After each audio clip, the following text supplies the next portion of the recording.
My friends, for centuries the world has repeated the words of the Master, "Seek ye first the kingdom of God." And yet very few have paused long enough to ask where this kingdom is to be found, or why so many sincere seekers feel as though they are walking in circles, praying without answer, striving without peace. And so I want to speak to you not as one offering a new doctrine, but as one reminding you of what Jesus himself revealed so simply, so plainly, that the human mind overlooked it. The kingdom of God is within you, not above you, not ahead of you, not hidden in some distant geography, nor reserved for a future moment after death. Within you, within your consciousness, within the very life you are living at this instant. You see, the tragedy of much spiritual seeking is that it begins with the assumption that God is absent. And when you believe God is absent, your entire search becomes an attempt to bring God from somewhere else into your experience.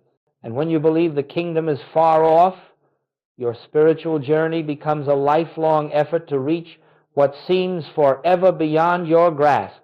But the Master did not say, "Seek to bring the kingdom," nor did he ask you to journey toward it as though it were an object hidden behind the stars.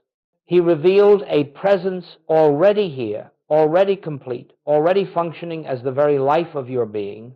If you have ever cried out, "Where is God? Why does God feel distant?" you have already accepted the premise that creates all spiritual frustration. And so today, let us lay that false premise aside. Let us begin from the truth. Let us begin from the recognition that God is not a traveler who must arrive, not a power that must be summoned, not a reward that must be earned. God is the living presence at the center of your consciousness, the invisible life that is your life, the infinite love that animates every breath and movement of your existence. You have not been failing in your spiritual search. You have simply been taught to look outward when Jesus pointed inward. You have been told to strive for what must be realized, not achieved. And so, as we embark upon this journey together, let us do so with a humble willingness to release the old idea of God as a far-off being who occasionally intervenes, and open ourselves to the recognition of God as the very essence of our own being. In this hour, I invite you not to strive, not to struggle, but to awaken, to discover that the kingdom you have sought so long with such earnestness has never been hidden from you. It has been present, fully present, within the depths of your own consciousness, awaiting only your recognition. And as this recognition dawns, you will find yourself at peace, not because you have reached God, but because you have discovered that God has never departed from you. Now let us look more deeply into the very reason spiritual seekers become weary, discouraged, and disheartened in their search for God. It is not because God is difficult to find. It is not because heaven is hidden behind a veil that only the worthy may lift. It is because almost the entire world, including the religious world, has trained us to seek God where God is not. And when you seek where God is not, you can only return empty-handed, no matter how sincere your prayer or how devout your heart. Consider for a moment how many times you have turned to the outer world expecting it to reveal God to you, expecting a person, a sign, a manifestation, a change in circumstance, a divine intervention to prove that God is present. And yet every time you do this, you unknowingly affirm a belief the Master never taught, that God is separate from you, separate from your consciousness, separate from your very life. And the moment you accept separation, even unconsciously, you cannot help but feel the weight of spiritual loneliness, the ache of believing God is somewhere you are not. When the mind believes in distance, it naturally seeks solutions in distance. It prays from a sense of lack. It reaches outward in desperation. It tries to bring God down into the moment or to coax peace into a troubled situation. But my friends, This is the very reason prayer feels unanswered. Not because God is withholding anything, but because we are praying from a premise that has no spiritual foundation, the premise of absence. Do you see the problem? If you pray as though God is far, you reinforce the illusion of distance. If you believe the kingdom is ahead of you, you bind yourself to endless searching. If you imagine that God's guidance, God's provision, or God's healing must travel toward you from outside, you silently deny the truth that God is the life of your being here now, fully present and wholly complete. This is why the world's seekers grow tired. It is not the search that exhausts them, it is the direction of the search.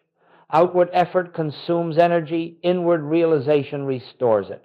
Outward effort breeds fear, inward realization releases it. Outward effort implies that something essential is missing. Inward realization reveals that nothing has ever been absent. The frustration so many experience in their spiritual lives arises from an innocent but fundamental misunderstanding. The belief that God's presence must be obtained rather than recognized, sought rather than realized, requested rather than revealed from within. And as long as the mind believes that God and man stand apart, your prayers, your meditations, your spiritual practices will feel like attempts to bridge an impossible distance. Let us be very clear. You are not frustrated because God is silent. You are frustrated because you have been listening in the wrong direction. When you look outward for what is already within, you can only encounter emptiness. But when you turn within, even slightly, even with the smallest mustard seed willingness, you begin to feel a subtle shift, a softening, a quiet assurance.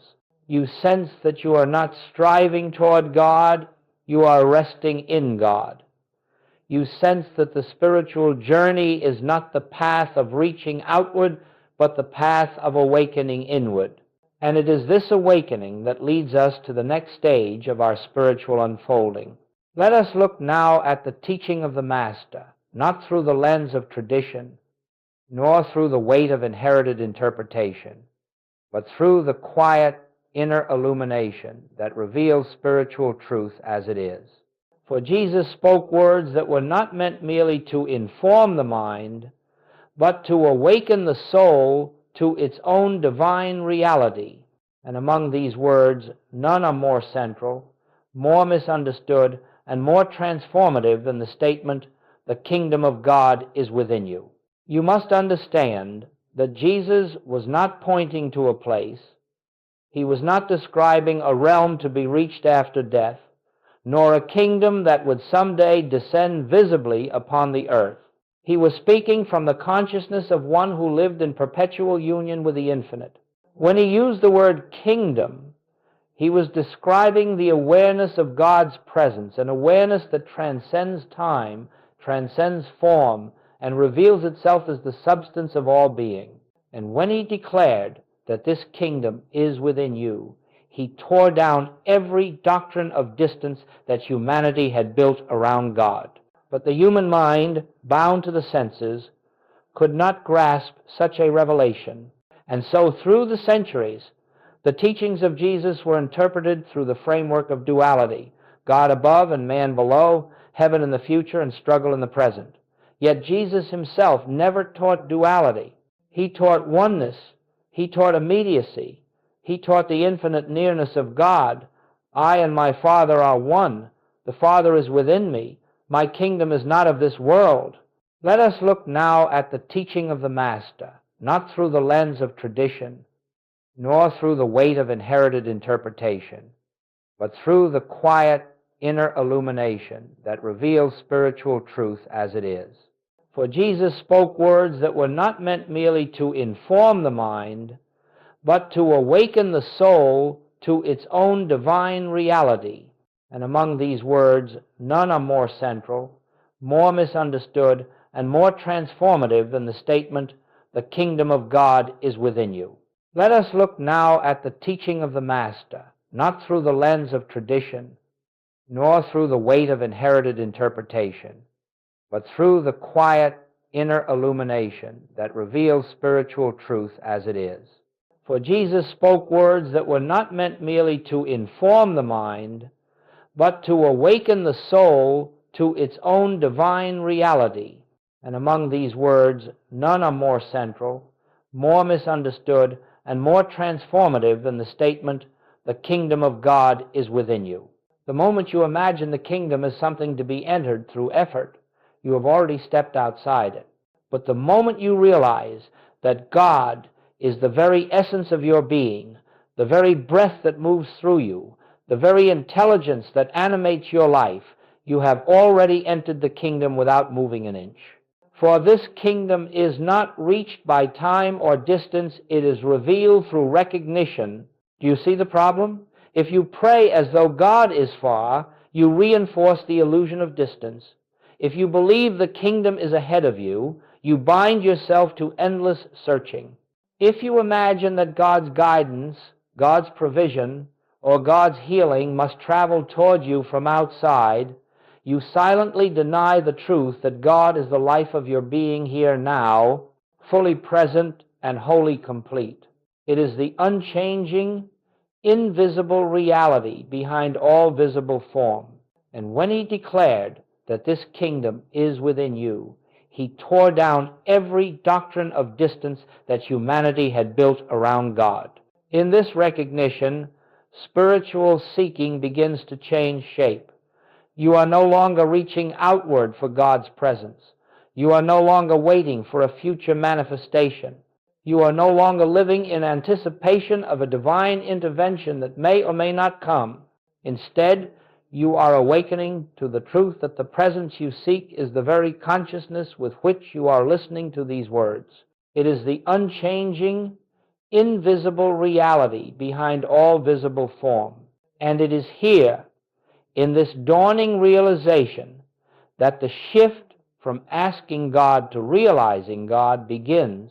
When we read Jesus through Goldsmith's consciousness, we discover that the teachings were never meant to direct us toward a future salvation, but toward a present realization. They were never meant to create believers, but revealers, not followers of doctrine, but awakeners to the inner Christ, the inner kingdom, the inner presence that has always been the life of our being. The world prays in one way, and the Christ consciousness prays in another. The world prays by petition, "God, please do this for me. Please intervene. Please fix. Please repair." But the Master and all who have awakened as he awakened pray by realization. They do not try to bring God into a situation. They do not attempt to persuade God to act. They rest in the quiet, knowing that God, being infinite, omnipresent, and indivisible, is already the only presence in that situation, whether or not appearances agree. This is the radical shift that Joel Goldsmith emphasized. Prayer is not a method of getting God to do something. Prayer is the realization that God already is all. And this realization becomes possible only when we stop treating God as though he were outside our own being. You see, the moment you ask God to enter a circumstance, you have implicitly assumed his absence. And the moment you assume his absence, you cannot possibly experience his presence, for the very premise of your prayer is separation. The bootless cry, as Goldsmith called it, is the prayer of a mind that imagines God is somewhere else. But when you understand the truth, when you realize that God is not coming from afar, that God is not outside the problem, not outside the body, not outside the relationship, you stop trying to reach outward and you begin to rest inwardly. You begin to sense that there is a presence at the core of your being, a presence that does not need your persuasion, your pleading, or your pressure. You begin to discover that God is not the answer to your prayer. God is the silence that reveals there was never a question. Let us be very practical here. When you ask God to heal a condition, you are assuming a power apart from God, a power that caused the illness.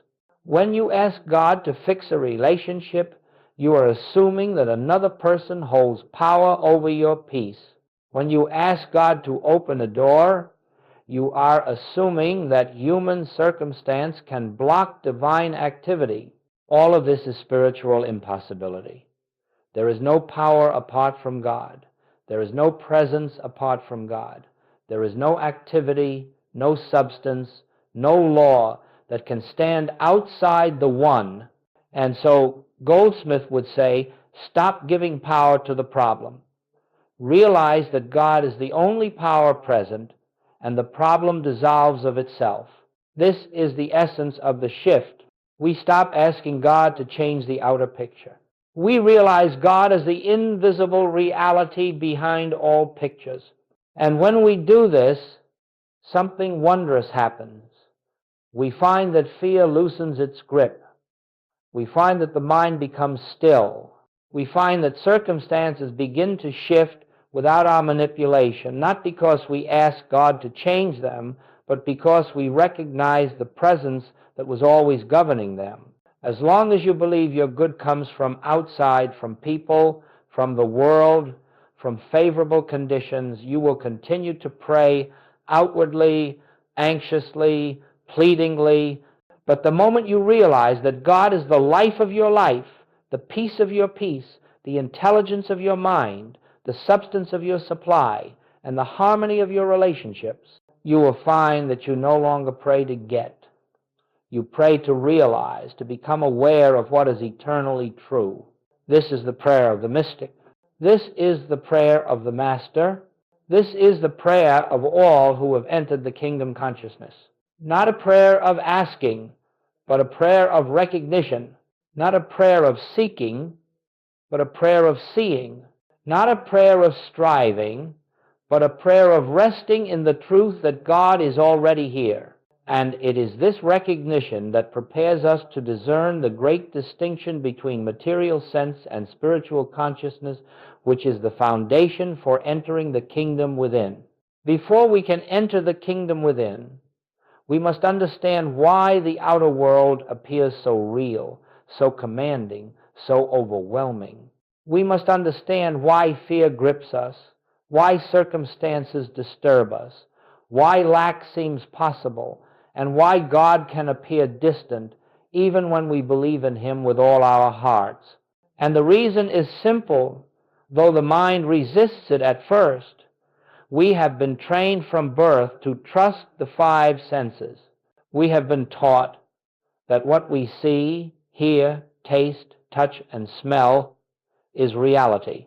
And so we live as though appearances are the final truth, unaware that we are interpreting the world through the limited instrument of material sense. Before we can enter the kingdom within, we must understand why the outer world appears so real, so commanding, so overwhelming. We must understand why fear grips us, why circumstances disturb us, why lack seems possible, and why God can appear distant even when we believe in Him with all our hearts. And the reason is simple, though the mind resists it at first. We have been trained from birth to trust the five senses. But spiritual consciousness reveals something entirely different. Spiritual consciousness is the awareness that God alone is the reality of all being. God alone is the life of every person. God alone is the substance of every form. God alone is the law governing the universe. And because God is indivisible, infinite, and omnipresent, there is no true power apart from God, no second presence, no second cause, no opposing force that can threaten the harmony already established in spirit. This is the meaning of oneness. Not that everything is spiritually connected, but that everything is spiritually one. Let us be practical. When you see disease in the body, that is the testimony of material sense. When you see conflict in a relationship, that is the testimony of material sense. When you see lack in your affairs, that is the testimony of material sense. When you see danger in the world, that too is the testimony of material sense. And if you accept these testimonies as the truth, you will experience fear, doubt, and separation, because you are living as though appearances possess reality, authority, and power. But when you rise into spiritual consciousness, something remarkable occurs. You begin to recognize that all appearance, whether harmonious or discordant, is but the play of the senses. Behind the appearance stands the spiritual reality, unchanged and unchanging. God, the only presence. God, the only power. God, the only law. God, the only life. God, the only substance. And as this recognition deepens, the outer picture begins to shift, not because you changed it through mental effort, but because you no longer give it the power it never possessed. Goldsmith would often say, you do not heal a condition. You reveal the presence of God, and the condition yields. And this is the essence of spiritual consciousness, the awareness of what is eternally true, regardless of what the senses report. The world may say, there is danger. Spiritual consciousness whispers, God is here. The world may say, there is lack. Spiritual consciousness knows. Infinite supply is the nature of God. The world may say, there is conflict. Spiritual consciousness rests in God is the harmony of all being. And the moment you accept the spiritual as real, the material loses its authority over your peace. But let us be very honest. You cannot force yourself into spiritual consciousness. You cannot affirm your way into it. You cannot shout into it or demand it. Spiritual consciousness dawns as material sense loosens its grip. And material sense loosens its grip only when we stop feeding it with fear, judgment, and the belief that it has power. The Master said, judge not according to appearance, but judge righteous judgment. Righteous judgment is not moral judgment. It is spiritual recognition, the ability to look straight at the appearance and know that it is not the truth. It is knowing that behind every discord, the presence of God remains untouched. It is knowing that behind every seeming lack, the fullness of Spirit is already present. It is knowing that behind every storm, the calm reality of God stands unimpaired. And it is precisely this understanding that prepares the way for the practice of entering the kingdom within, not by attempting to change appearances, but by recognizing the spiritual presence that lies behind them, within them, and as their true essence. Now that we understand the distinction between material sense and spiritual consciousness, we can begin to approach the most sacred aspect of this path, the actual practice of entering the kingdom within. And let us be clear from the beginning, this is not a practice of doing, this is not a technique for manipulating thought, nor is it a method for improving the outer world. It is a practice of recognition, of quiet receptivity, of turning from the outer appearances to the inner reality that has always been present but seldom acknowledged. In the human search for God, people have used many forms of prayer. They have pleaded, begged, affirmed, recited, commanded, declared. They have tried to convince themselves and God of what they desire. But all of these belong to the realm of the human mind. They begin with the assumption that there is a lack, and that through thought or emotion, that lack may be corrected. Spiritual listening, as Goldsmith taught it, begins from a wholly different premise, that nothing is lacking because God is already the fullness and the completeness of every moment.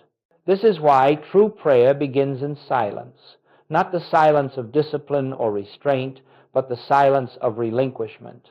The silence that arises when we release the belief that we must direct God, inform God, or persuade God. It is the silence that comes when we understand that God is not in need of our words, our instruction, or our guidance. God is the very presence we are seeking. And so spiritual listening is not an attempt to reach God. It is the willingness to allow the presence to reveal itself. When we enter this sacred silence, we do not ask, we do not seek signs, we do not attempt to feel spiritual or produce inspiration. We simply become still, inwardly still, and allow the truth to disclose itself. For spiritual truth is not created by the mind. It is revealed to the mind that is quiet enough to receive it. And what is revealed? Not always words, not always messages. More often, it is a subtle sense of peace that is not of this world, a soft assurance that does not come from reason, a gentle awareness that something real, something profound, something eternal is present right where you are. And when that presence is felt, even faintly, you have begun to enter the kingdom. For the kingdom is not a realm of thought, it is the atmosphere of God realized within your consciousness. Goldsmith would say, do not try to make anything happen in prayer. Why? Because the moment you try to make something happen, you have shifted into the human mind, and the human mind cannot enter the kingdom. The mind that tries to achieve God cannot see God, for it is trying to grasp what can only be revealed. Instead, we approach quietly. Here I am, Father, not asking, not trying, not striving, simply open. In this openness, you may become aware of a gentle inner movement as though truth is unfolding of its own accord. You may feel a sense of safety as though nothing outside you holds power.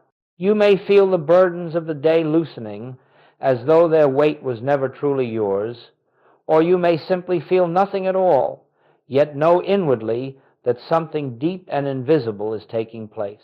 This is the beginning of spiritual listening, a turning from the outer world of effect to the inner world of cause, a willingness to let God be God. And the more often you return to this stillness, not as a duty, but as a refuge, the more natural it becomes. You begin to sense the presence not only in meditation, but in the ordinary moments of life, standing in a doorway, pausing in the midst of a conversation, resting between breaths, and awareness begins to permeate your experience. The kingdom is here.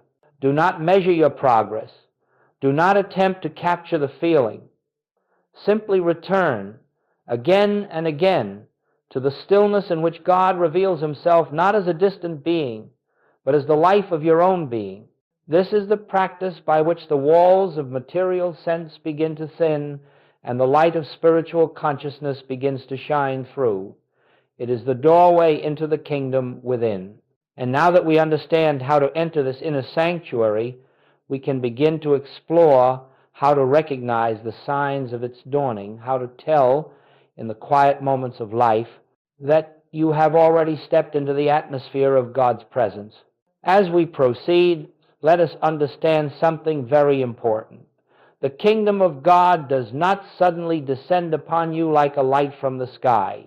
It does not announce itself with trumpets, nor does it arrive with a dramatic inner explosion. The kingdom reveals itself in the quietest of ways, in subtle shifts of perception, in gentle movements of awareness, in moments so simple you might overlook them if you are searching for something grand. You see, the kingdom is not a future attainment. It is a present reality. And the moment your consciousness begins to relax into the truth of God's nearness, the signs of the kingdom begin to show themselves. They do not appear in the outer world first. They appear within you. And when they appear, they carry a distinct quality, a softness, a stillness, a peace that the world cannot imitate. One of the first signs is this: problems lose their sense of finality. You look at the same condition, the same circumstance, the same relationship, and yet something within you whispers, this is not all there is. You begin to sense that what you are seeing is but the surface of things, and behind that surface is a presence untouched by the appearance.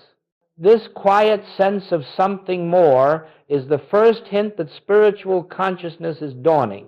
Another sign is the easing of inner tension, not necessarily the disappearance of all outer challenges, but the loosening of the emotional grip they once held on you. You begin to observe instead of react. You begin to watch instead of fear. Even in the midst of difficulty, there arises a center of stillness, a feeling that you are upheld by something greater than the circumstance. This stillness is not self-made. It is the fragrance of the kingdom. A third sign is that you stop trying to fix life through human effort. This is not passivity. It is trust. You no longer rush to manipulate outer events or control outcomes. Instead, you turn within first. You pause, you listen, you remember the presence, and in that remembrance, you find guidance that does not come from thinking, but from knowing. When decisions arise from this inner knowing, they carry peace instead of fear. That peace is the evidence of the kingdom.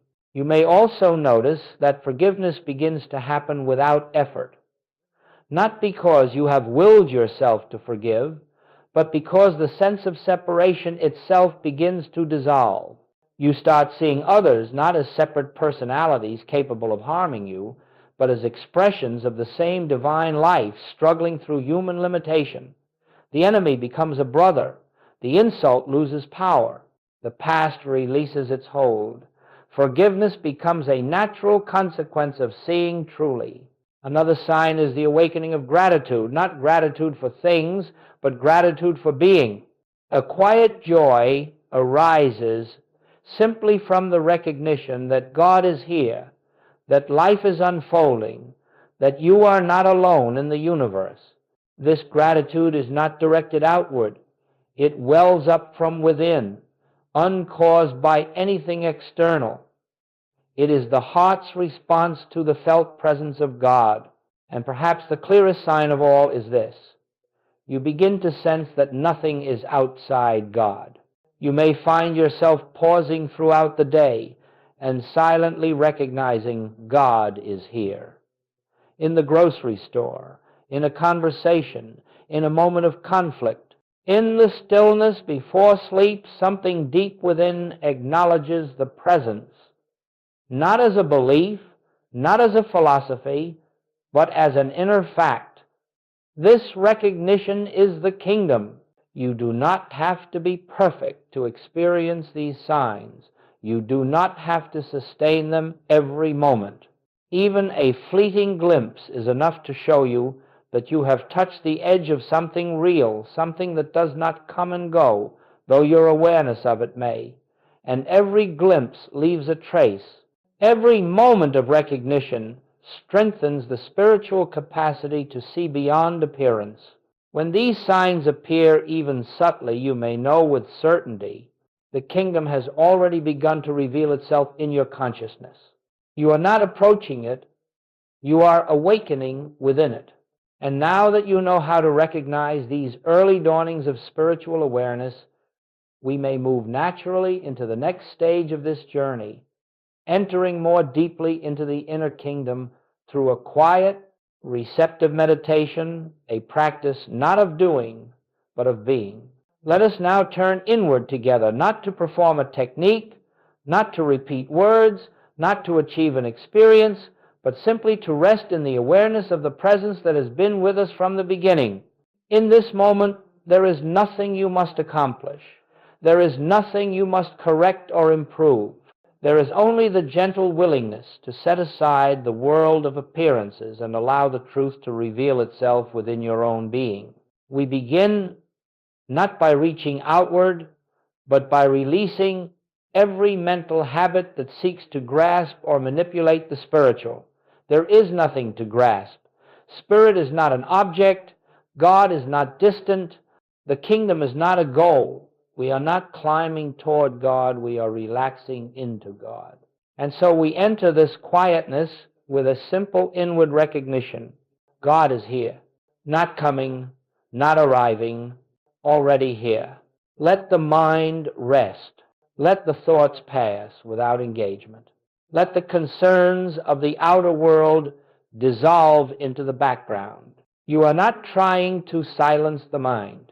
You are gently withdrawing attention from it, returning to the simple awareness of presence. Feel the freedom of not having to pray to God, but resting in the truth that God is already the life within you. Let this inner whisper arise of its own accord. The kingdom is within me, not as a belief, but as a fact of spiritual being. Do not try to feel anything. Feelings come and go. Truth remains. If a sense of peace comes, receive it. If no feeling comes, be at peace anyway. Truth does not depend on the senses. Now, allow this deeper recognition to settle into your awareness. God is the only presence, not the strongest presence, not a competing presence. The only, let this inner whisper arise of its own accord. The kingdom is within me, not as a belief, but as a fact of spiritual being. And as this recognition deepens, even slightly, the outer world begins to loosen its claim on your attention. You begin to sense the subtle atmosphere of the kingdom, a stillness that was here long before this moment, a peace that does not arise from the world and cannot be taken from you. Now, allow this deeper recognition to settle into your awareness. God is the only presence, not the strongest presence, not a competing presence. The only, let this inner whisper arise of its own accord. The kingdom is within me, not as a belief, but as a fact of spiritual being. I am in God. God is in me. We are one. Not two beings united, but one life expressing itself as individual being. Rest in this oneness. Do not attempt to understand it. Understanding belongs to the mind. This recognition belongs to spirit. Let this final realization unfold gently within you. The kingdom I sought is the presence that lives me. The peace I longed for is the truth of my own being. The God I prayed to is the life that I am. Rest in this truth. Let it hold you. Let it reveal itself to you in its own way, in its own time, in its own stillness. And when you return from this moment, you carry nothing outward, but something inward has quietly shifted, and this shift will reveal itself in ways you do not need to anticipate. For the kingdom has not come to you. You have awakened to the kingdom that was always here. As we bring this hour together to its quiet close, let us not think of what has been said as a lesson to be remembered, nor as a philosophy to be carried by the mind. What we have touched in these moments is not teaching, it is realization. It is the gentle unveiling of a truth that has been present within you since before time began. And the greatest gift you can give yourself is simply to continue returning to this inner awareness, not through effort, but through remembrance. For the kingdom of God is not an experience reserved for meditation alone. It is the ground upon which your true life stands. It is the air of spirit that surrounds you. It is the quiet presence that walks with you into every circumstance, every relationship, every choice, every breath. You do not leave the kingdom when you rise from silence, nor do you enter the world as though it were separate from God. The world of appearance may shift and change, but the kingdom remains the invisible reality behind every moment of your journey. Remember this. You are not a traveler seeking God. You are the place where God reveals himself. You are not a soul wandering toward the kingdom. You are the consciousness through which the kingdom comes into view. Do not struggle to hold this awareness. Do not make a task of living spiritually. Simply learn to pause many times throughout the day and gently turn inward, not to find God, but to recognize that God has never departed in that pause, even if it is only the length of a single breath, you may notice the subtle atmosphere of peace that signals the presence, and that peace becomes your guidance. That peace becomes your protection. That peace becomes your supply. That peace becomes your wisdom. The world of appearance may shift and change, but the kingdom remains the invisible reality behind every moment of your journey. Not because you have earned it or summoned it, but because it is the very foundation of your being. Let this awareness accompany you. Let it move with you into the ordinary routines of life. Let it enter your conversations, your work, your rest, your moments of solitude, your moments of connection. Let the kingdom be the silent influence behind every step you take. And as you do, you will find that you are living in a world where nothing stands outside God, nothing opposes God, nothing diminishes God, and therefore nothing can diminish you, because your life is the life of God expressed. My friends, the search is over, not because you have reached the end, but because you have awakened to the beginning, to the presence that has been your life all along. And from this awareness, everything changes, not by your effort, but by the natural unfolding of divine harmony through your consciousness. Rest in this truth. Let it guide you. Let it illuminate the path before you, and know with quiet certainty that the kingdom of God is not merely near, it is your very self realized.